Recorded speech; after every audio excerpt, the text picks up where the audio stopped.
पूजये पूजनीयं तं पूजाभाजनमुत्तमं ವರ್ಣಗಂಧ ಗುಣ ಕಾರ್ಯಕ್ರಮದಲ್ಲಿ ಭಾಗಿಯಾಗಿದ್ದಾರೆ. ಅವರೆಲ್ಲರಿಗೂ ಕೂಡ ಆತ್ಮೀಯವಾದಂಥ ಸ್ವಾಗತವನ್ನು ಕೋರ್ತೇನೆ. ಹಾಗೆ ಈ ಕಾರ್ಯಕ್ರಮವನ್ನು ನಮ್ಮೆಲ್ಲರಿಗೂ ಕೂಡ ವಿತರಿಸ್ತಕ್ಕಂಥ ಕೆಲಸ ಮಾಡ್ತಕ್ಕಂಥವ್ರು ನಮ್ಮ ಮಾಧ್ಯಮದ ಮಿತ್ರರು, ಅವ್ರಿಗೂ ಕೂಡ ಸ್ವಾಗತವನ್ನು ಕೋರ್ತೇನೆ. ವಿಶೇಷವಾಗಿ ಇಬ್ರು ವಿಶೇಷ ಆಹ್ವಾನಿತರು ನಮ್ಮ ಜೊತೆ ಇದ್ದಾರೆ. ಇವತ್ತು ಏನು ಸಮಾಪಠಿತೋ ಉಠಯಿತ್ವಾ ನಿಸಿನ ಸಾವಿಯ ಭಗವತೋ ಅರಹತೋ ಸಮ್ಮಾ ಸಂಬುದ್ಧಸ್ಸ ಇಮೇನ ದೀಪೇನ ಧೂಪೇನ ಪೂಪೇನ ಪೂಜೇಮಿ ಪೂಜೇಮಿ ಪೂಜೇಮಿ.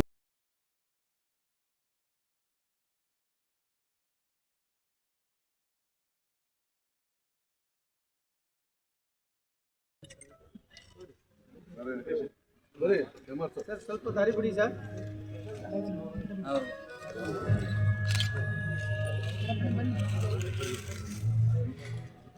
ಬನ್ನಿ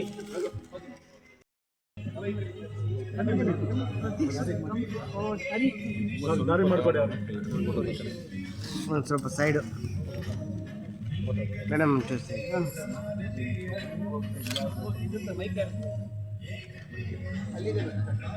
ಮೈಕ್ ಕೊಡ. ಸ್ವಲ್ಪ ಹಿಂದೆ ಬನ್ನಿ ಸರ್. ಬನ್ನಿ ಹೋಗಿ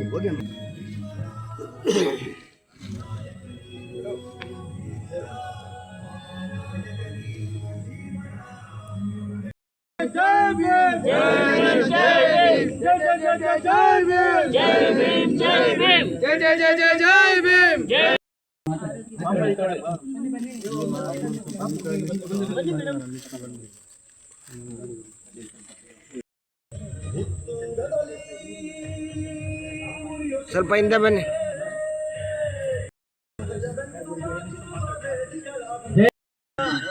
ಪಡೆದಿರ್ತಾರೆ ಮೈಸೂರು ವಿಶ್ವವಿದ್ಯಾಲಯದಿಂದ. ಹಾಗೆ ಎಲ್ಲೆಲ್ಲ ನಮ್ಮನ್ನ ಈ ಕಡೆ ನೋಡಿ, ದಯಮಾಡಿ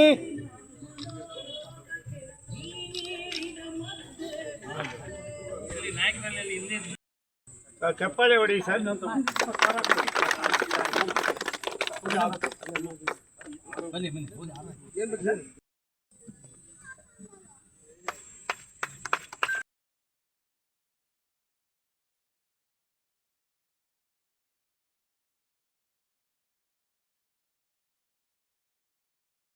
ಸ್ವಾತಂತ್ರ್ಯದಿಂದ ನಾವು ಜೀವನ ಮಾಡ್ತಾ ಇದ್ದೀವಿ.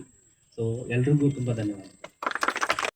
ಕನ್ನಡ ಸಂಘ, ದಲಿತ ಸಂಘ ಹಾಗೂ ವಿವಿಧ ಸಂಘಟನೆಗಳ ಪದಾಧಿಕಾರಿಗಳಿಗೆ ನನ್ನ ನಮಸ್ಕಾರಗಳು. ಮಾಧ್ಯಮ ಮಿತ್ರರಿಗೂ ಕೂಡ ತಾಲೂಕಿನ ಇಬ್ಬರು ಯುವರತ್ನರು ನಮ್ಮ ಮುಂದೆ ಇದ್ದಾರೆ. ಅವರಿಬ್ಬರು ನಮ್ಮ ಬಾಬಾ ಸಾಹೇಬ್ ಅಂಬೇಡ್ಕರ್ ಅವರ ಆಶಯದಲ್ಲಿ ಈ ಸಂವಿಧಾನದಲ್ಲಿ ತಮ್ಮ ಛಲದಿಂದ ಈ ಪದವಿಯನ್ನು ಪಡೆದಿದ್ದಾರೆ. ಅವರಿಗೆ ಈ ಪುತ್ರರತ್ನ ಕೊಟ್ಟ ಅವರ ಮಾತಾ ಪಿತರಿಗೆ ನನ್ನ ನಮಸ್ಕಾರಗಳು. ಬಹಳ ಶ್ರಮಪಟ್ಟು ಇಬ್ಬರು gold medalist.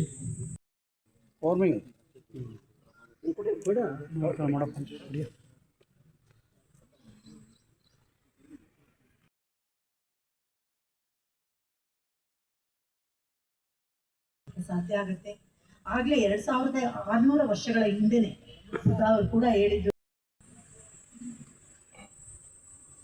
Doctor Baba Saheb Ambedkar ಅವರ 135ನೇ ಜನ್ಮದಿನದ ಆಚರಣೆಯನ್ನು ಪೂರ್ವ ತಾಲೂಕಿನಲ್ಲಿ ಅದ್ಧೂರಿಯಾಗಿ ಯಶಸ್ವಿಯಾಗಿ ನಿರ್ವಹಿಸಿದ್ದೀವಿ.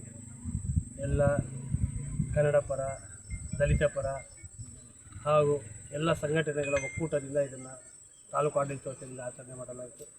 ಎಲ್ಲ ಅಧಿಕಾರಿ ಮಿತ್ರರು ಬಂದಿದ್ದರು ಹಾಗೂ ಈಗ ನಾವು ಪಂಚಶೀಲ ತತ್ವವನ್ನು ಕೂಡ ಬೋಧಿಸಿದ್ದಾರೆ. ನಾವೆಲ್ಲರೂ ಆ ಪಂಚಶೀಲ ತತ್ವದಲ್ಲಿ ಕೆಲಸ ಮಾಡೋಣ ಅಂತ ನಾವು ಪ್ರಾರ್ಥಿಸಿದ್ದೀವಿ.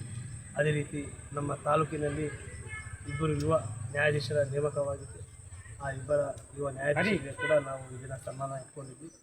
ಭಾರತದ ಸಂವಿಧಾನದ ಅಡಿಯಲ್ಲಿ ಎಲ್ಲ ವರ್ಗದ ಜನರಿಗೆ ಸಮಾನ ಅವಕಾಶ ಸಿಗುತ್ತದೆ ಅಂತ ಇದು ಒಂದು ಪ್ರಮುಖ ಧ್ಯೇಯ. ಆ ಸಂವಿಧಾನದ ಆಶಯದಲ್ಲಿ ಎಲ್ಲರೂ ಕೆಲಸ ಮಾಡ್ತಾಯಿದ್ವಿ. ಆ ಸಂವಿಧಾನದಿಂದಲೇ ಪ್ರತಿಯೊಬ್ಬರೂ ನಿಸ್ವಾರ್ಥವಾಗಿ ನಿರ್ಭಯವಾಗಿ ಕೆಲಸ ಮಾಡೋಕ್ಕೆ ನಮ್ಮ ಭಾರತದಲ್ಲಿ ಸಾಧ್ಯವಿದೆ. ಆ ತತ್ವದಡಿಯಲ್ಲಿ ನಾವೆಲ್ಲರೂ ಕೆಲಸ ಮಾಡೋದಕ್ಕೋಸ್ಕರ ಹಾಗೂ ಈ ಸಂವಿಧಾನವನ್ನು ನೀಡಿರುವಂತಹ ಬಾಬಾ ಸಾಹೇಬ್ ಅಂಬೇಡ್ಕರ್ಗೆ ನಮ್ಮ ನಮನಗಳನ್ನು ಸಲ್ಲಿಸಿ ಈ ಕಾರ್ಯಕ್ರಮವನ್ನು ಯಶಸ್ವಿಯಾಗಿ ಮುಗಿಸಿದ್ದೇವೆ. ಹಾಗೂ ಈ ಕಾರ್ಯಕ್ರಮದಲ್ಲಿ ಎಲ್ಲ ಮಾಧ್ಯಮ ಮಿತ್ರರು ಸಹ ನಮ್ಮೊಂದಿಗೆ ಆಡಳಿತಾಧಿಕಾರಿಗಳಾದಂಥ ತಹಸೀಲ್ದಾರ್ ಅವರ ಅಧ್ಯಕ್ಷತೆಯಲ್ಲಿ ನಾವು ಸಭೆಯನ್ನು ಸೇರಿ ಈ ಕಾರ್ಯಕ್ರಮನ ವಿಜೃಂಭಣೆಯಿಂದ ಏನು ಎಲ್ಲ ಇಲಾಖೆಗಳು ಕೂಡ ಭಾಗವಹಿಸಿವೆ. ಏನು ಆರೋಗ್ಯ ಇಲಾಖೆ ಆಗಿರ್ಬೋದು, ಮತ್ತು ಶಿಕ್ಷಣ ಇಲಾಖೆ ಆಗಿರ್ಬೋದು, ಮತ್ತು ಕಾರ್ಯನಿರ್ವಹಣಾ ಏನು ಇಲಾಖೆಗಳಾಗಿರ್ಬೋದು, ಮತ್ತು ಎಲ್ಲ ಇಲಾಖೆಗಳು ಬಂದು ಒಂದು ಕೇರ್ಪುರಂ ತಾಲೂಕು ಮುಖ್ಯ ಒಂದು ಮಾನ್ಯ ತಹಸೀಲ್ದಾರ್ ಅವರಿಗೆ ನಾನು ಮೊದಲನೇದಾಗಿ ಅವರಿಗೆ ಅಭಿನಂದನೆಗಳನ್ನು ಸಲ್ಲಿಸ್ತಾ ಇದ್ದೀನಿ. ಮತ್ತು ಈ ಬಾಬಾ ಸಾಹೇಬರ ಸಿದ್ಧಾಂತವನ್ನು ನಾವು ಇದು ಏನು ಜೀವನದಲ್ಲಿ ಅಳವಡಿಸ್ಕೊಬೇಕು ಅನ್ನೋಂಥದ್ದು. ಯಾಕಂದರೆ ವೈಜ್ಞಾನಿಕವಾದ ಶಿಕ್ಷಣವನ್ನು ನಾವು ಮುಂದಿನ ದಿನಗಳಲ್ಲಿ ನಾವು ಎಲ್ಲ ಯುವಕರಿಗೆ ಕೊಡಬೇಕು. ಪಠ್ಯಪುಸ್ತಕಗಳಲ್ಲಿ ಕಮ್ಮಿ ಆಗಿರೋದ್ರಿಂದ ಮುಂದಿನ ದಿನಗಳಲ್ಲಿ ಪಠ್ಯಪುಸ್ತಕದಲ್ಲಿ ಕೂಡ ಕಾನೂನಿನ ಅರಿವನ್ನು ಮತ್ತು